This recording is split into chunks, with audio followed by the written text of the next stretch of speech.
Hey guys, so today I want to show you how to add some wire details like this into your scene. If you want to see how I made this scene, you can go to my second channel, Top Channel 111, and watch the time lapse. I'm just uploading it right now. In a few minutes, it's going to be live.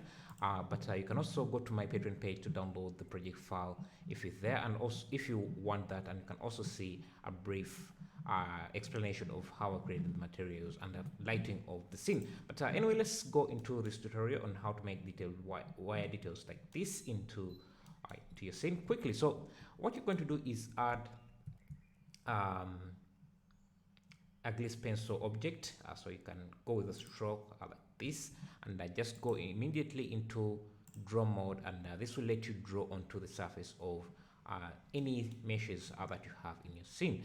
Another thing to make sure to do is make sure that if you go and up here, you change the stroke placement from, I think the default is set to origin. Make sure it is set to surface so that you can draw on mesh normals directly, so that the brush strokes are laid on top of the mesh normal.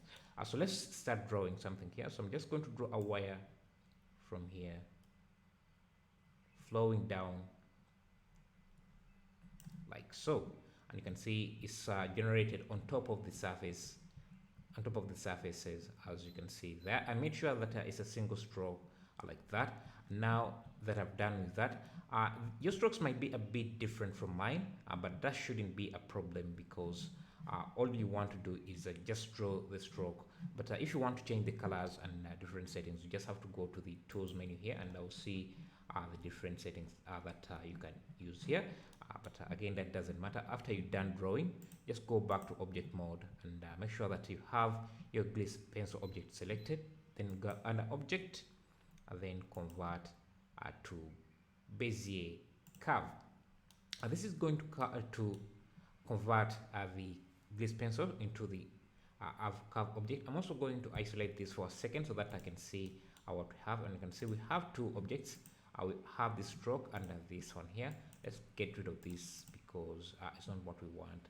And to get rid of that, you may have to select it directly from your outliner so that you don't delete anything else. So I'm just going to delete that so that I retain just the curve object. And you can see if I go into edit mode, I can see the control point.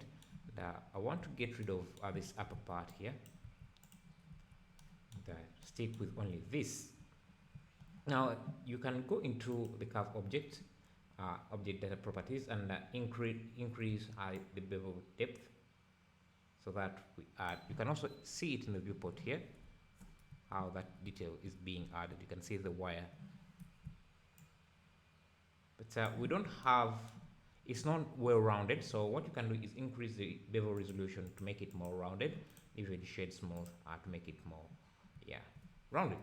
But we have a lot of control points and a lot of resolution here. So I want to decimate the curve so that we don't have as many points as we have here. So I'm just going to go to edit mode, select everything, right click, then decimate curve, so that we can get rid of some of the points we have here. So I'm just going to reduce these so that we have just a few that maintains the shape of the curve. Most of these are not necessary for the fidelity of the shape, and I also don't want how these are intersecting, and that's a result of using these vector or linear type control points. So I'm just going to hit V so that I can change from vector to aligned, and that should give us a more smooth curve. Now if you turn on wireframe, you can see how much polygons you're using for your curve, and you can see we're using quite a lot. So I'm going to reduce these down to a good resolution while maintaining good topology like here.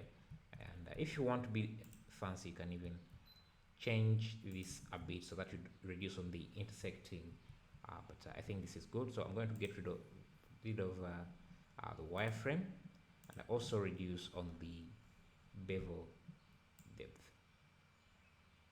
Yeah, I think something like that is good enough. So if you go here, you can see how this looks.